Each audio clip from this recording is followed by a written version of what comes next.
আসসালামু আলাইকুম everyone, welcome back to our kitchen video. আমার আজকে সহজ রেসিপিতে আপনাদের সাথে শেয়ার করতে যাচ্ছি সাদা পোলাও রেসিপি। আশা করি যে কেউ তৈরি করে নিতে পারবেন। তাই জন্য এখানে আমি 3 কাপ পরিমাণ পোলাওয়ের চাল নিয়ে নিচ্ছি।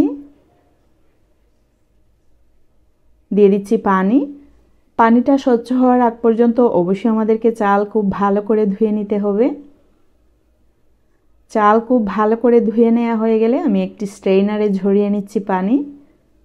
দেখতে পাচ্ছেন আমি এই স্ট্রেইনারে রেখে দিব 15 মিনিটের জন্য, যাতে করে সব পানি একদম ঝরে যায়।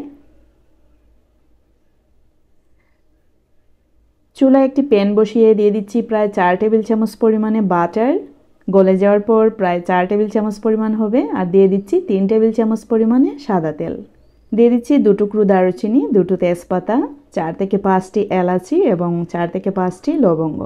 আমি এইখানে আর কিছু ইউজ করছি না। আপনাদের যদি ইচ্ছে হয় আপনারা পেঁয়াজ রসুন ইউজ করতে পারেন, কিন্তু আমার মনে হয় সাদা পোলাওয়ে পেঁয়াজ রসুন আমার একদম ভালো লাগে না, তাই জন্য আমি ইউজ করিনি। আপনাদের মন চাইলে অবশ্যই আপনারা ইউজ করতে পারেন। সুন্দর ফ্লেভার আসার আগ পর্যন্ত আমরা 1 থেকে 1.5 মিনিট পর্যন্ত ভেজে নেব। তারপরে দিয়ে দিচ্ছি পোলাওয়ের চাল।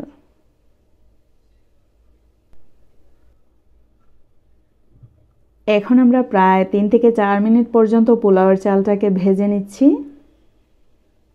অবশ্যই খুব ভালো করে ভেজে নিতে হবে, যত ভাজা হবে স্বাদ কিন্তু ভালো আসবে। আপনাদের যদি ইচ্ছে হয় অবশ্যই সাদা পোলাওয়ে যে কোনো একটি অথবা 2টো ভেজিটেবল ইউজ করতে পারেন আপনাদের পছন্দ মতো। এইখানে আমি ইউজ করছি 1 কাপ পরিমাণে মটরশুঁটি। যদি আপনারা একেবারেই প্লেন রাখতে চান অবশ্যই আপনারা এই মটরশুঁটি অথবা যে কোনো ভেজিটেবল স্কিপ করতে পারেন। এখন মটরশুঁটি দিয়ে দেওয়ার পরও আমি আরও 4 থেকে 5 মিনিট পর্যন্ত ভেজে নেব। এই পর্যায়ে চুলার আগুন মিডিয়াম টু লো ফ্লেমে আছে। আমি 7 থেকে 8 মিনিট পর্যন্ত ভেজে নেওয়ার পর আমি দিয়ে দিচ্ছি প্রায় 4 কাপ পরিমাণে পানি আর 2 কাপ পরিমাণ দুধ। আপনারা চাইলে সম্পূর্ণ পানি দিয়েও তৈরি করে নিতে পারেন। একটি টিপস বলতে পারেন, আমি এখানে কিন্তু 2 কাপ পরিমাণ দুধ এবং 4 কাপ পরিমাণে ঠান্ডা পানি ইউজ করেছি। দুধও কিন্তু নর্মাল ছিল। যদি আপনারা গরম পানি ইউজ করেন সেই ক্ষেত্রে মোট 5 কাপ পরিমাণ পানি অথবা দুধ ইউজ করলেও হবে। যদি 4 কাপ পরিমাণ পানি দেন 1 কাপ পরিমাণে দুধ, অবশ্যই গরম হতে হবে। আর যদি ঠান্ডা ইউজ করেন অবশ্যই ডাবল ইউজ করতে হবে। চুলার আগুন মিডিয়াম টু হাই ফ্লেমে দিয়ে আমি কিন্তু রান্না করলাম। ফুটে আসার পরে আমি আবার মিডিয়াম টু লো ফ্লেমে করে দিয়েছিলাম। যেহেতু সাদা পোলাও এমনকি অনেক ঝরঝরে হতে হবে, অবশ্যই আমাদেরকে খুব কেয়ারফুলি রান্নাটা করে নিতে হবে। আর ঠিক এই মুহূর্তে চুলার আগুন একেবারেই লো ফ্লেমে আছে। একটু নেড়ে চেড়ে আমি 5 মিনিটের জন্য ঢাকনা দিয়ে রেখে দিলাম। 5 মিনিট পর দেখতে পাচ্ছেন একদম ঝরঝরে ভাত। আমার মনে হয় এই রেসিপি দুনিয়ার সবচেয়ে সহজ রেসিপি।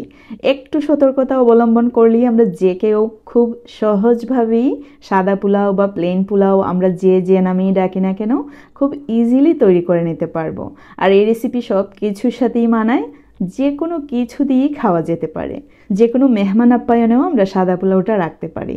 কারণ হচ্ছে মেহমান আপ্যায়নে আমরা কিন্তু বিভিন্ন ধরনের আইটেম তৈরি করে থাকি, বিফ, মাটন, চিংড়ি, ফিশ ভুনা। সো যে কোনো কিছুর সাথেই খুব ইজিলি মানাবে। আপনারা দেখে নিশ্চয়ই বুঝতে পারছেন কতটুকু ঝরঝরে হয়েছে। দিয়ে দিচ্ছি উপরে পেঁয়াজ বেরেস্তা।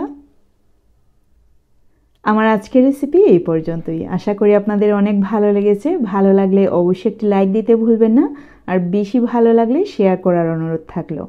আজকে এ পর্যন্তই। See you in the next video. Till then bye, আল্লাহ হাফেজ। সবাই ভালো থাকবেন, সুস্থ থাকবেন।